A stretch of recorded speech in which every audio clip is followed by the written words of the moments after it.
Assalamualaikum warahmatullahi wabarakatuh. Hari ini kita akan belajar sejarah Islam dalam tajuk Khalifah Al-Walid bin Abdul Malik. Sebelum memulakan pembelajaran, sila baca arahan terlebih dahulu.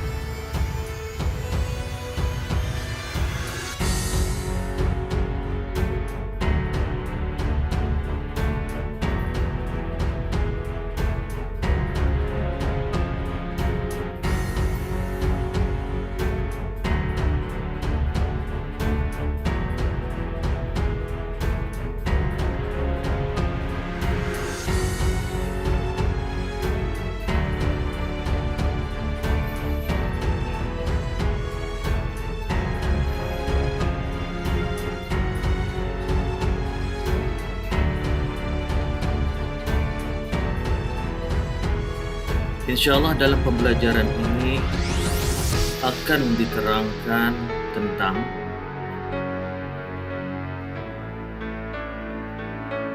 riwayat hidup Khalifah Al-Walid bin Abdul Malik, pelantikan Al-Walid, penaklukan Al-Walid dan jasa-jasanya.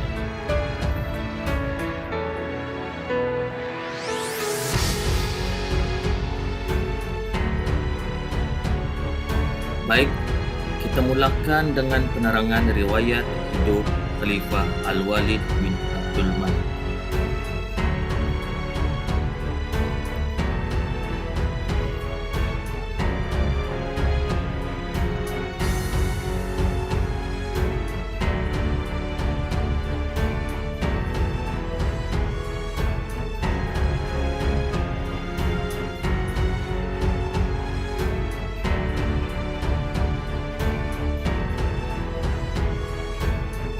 Khalifah Al-Walid bin Abdul Malik merupakan khalifah yang keenam dalam kerajaan Bani Umayyah.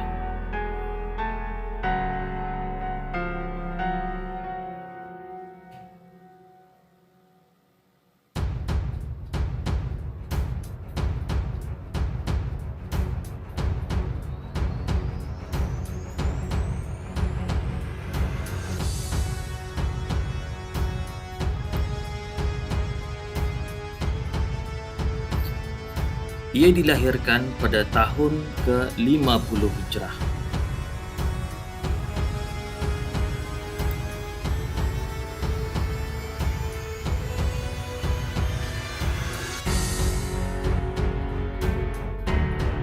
Khalifah Al-Walid bin Abdul Malik memiliki pribadi yang tidak jauh beza dengan bapaknya Abdul Malik.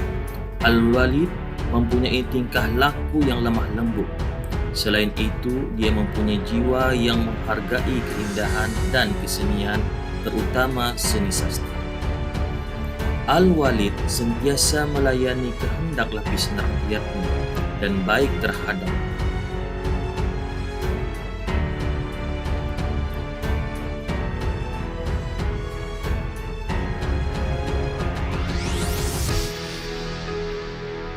seterusnya.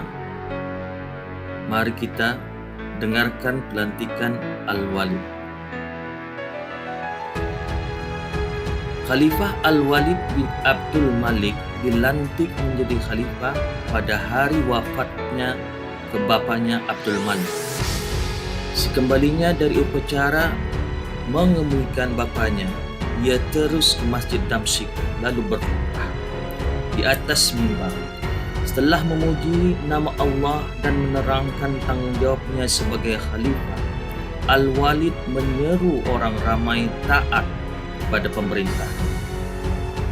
Setelah berkhutbah, orang ramai melantiknya menjadi khalifah. Dengan ini rasmilah ia menjadi khalifah.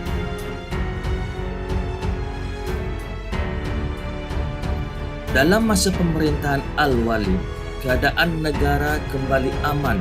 Ini kerana kekuatan tentera dalam masa pemerintahan bapaknya dahulu telah berjaya menghapuskan gerakan-gerakan pemberontak.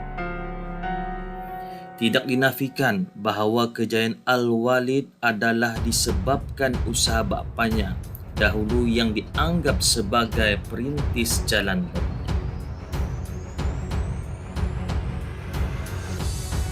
Seterusnya kita masuk penerangan penaklukan Al-Walid.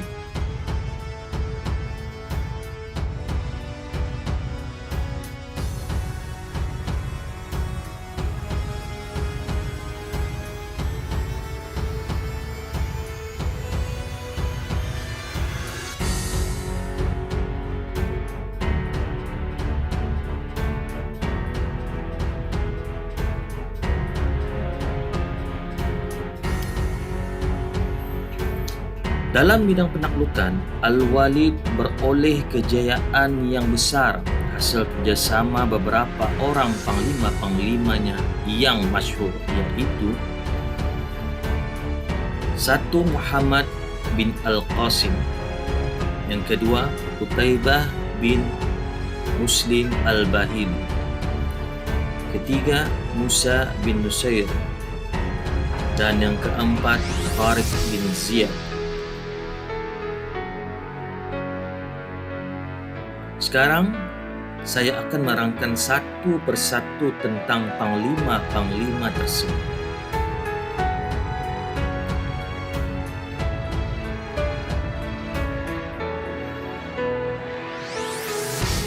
Satu Muhammad bin Al-Qasim. Beliau adalah pemerintah di Sind bagi pihak Al-Hajjaj bin Yusuf Al-Thaqafi, memulakan penaklukan ke atas negara Sind sejak zaman Khalifah Abdul Malik bin Marwan. Dan pada pemerintahan Al-Walid, Muhammad bin Al-Qasim masih meneruskan penaklukan di sekitarnya. Kedua, Qutaibah bin Muslim Al-Bahili. Beliau adalah pemerintah di Khurasan bagi pihak Al-Hajjaj bin Yusuf Al-Thaqafi.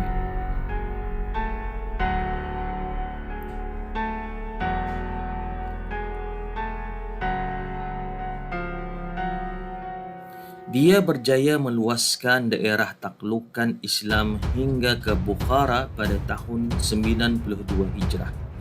Pada tahun 93 Hijrah, Qutaibah berjaya menakluki Khawarizm hingga terus ke Samarkand.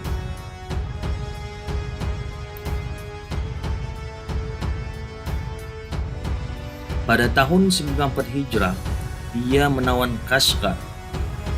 Di Kashgar, Qutaibah saling berutus-utus surat dengan Maharaja Cina. Apabila Khalifah Al-Walid wafat, penaklukan Qutaibah terhenti. Panglima ketiga, Musa bin Nusair.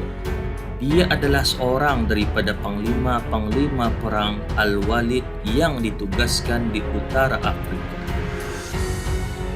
Dia berjaya meluaskan wilayah Islam hingga sampai ke pesisiran pantai lautan Atlantik di barat laut Afrika. Musa bin Nusair kemudian dia dilantik oleh Khalifah Al-Walid menjadi gubernur yang memerintah seluruh daerah di utara Afrika. Setelah Tangiers ditakluki, Musa melantik seorang panglima yaitu Tariq bin Ziyad sebagai pemerintah di Tangiers.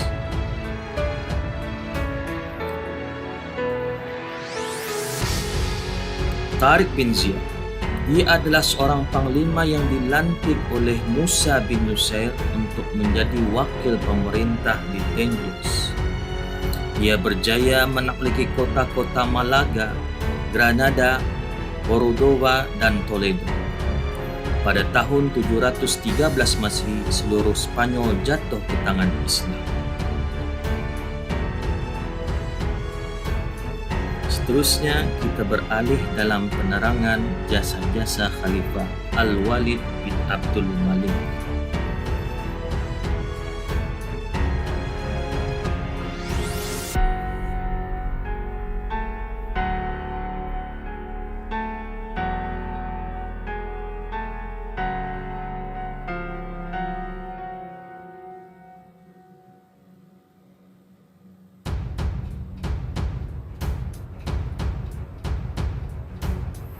Khalifah Al-Walid bin Abdul Malik adalah khalifah kerajaan Bani Umayyah yang banyak mencapai kejayaannya dalam bidang pembangunan negara dan penaklukan.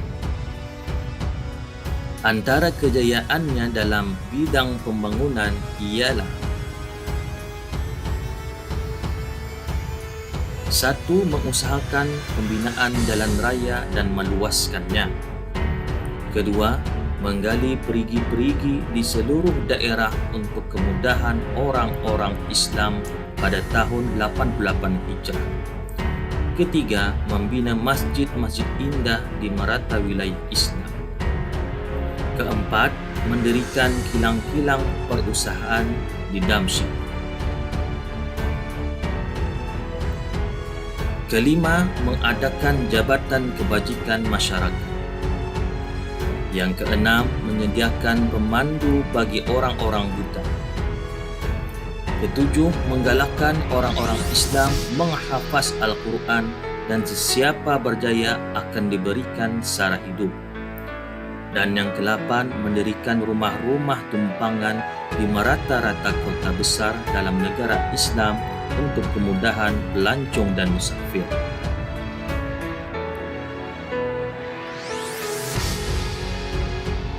Begitulah penerangan ringkas mengenai Khalifah ke-6 dalam kerajaan Bani Umayyah, yaitu Khalifah Al-Walid bin Abdul Malik.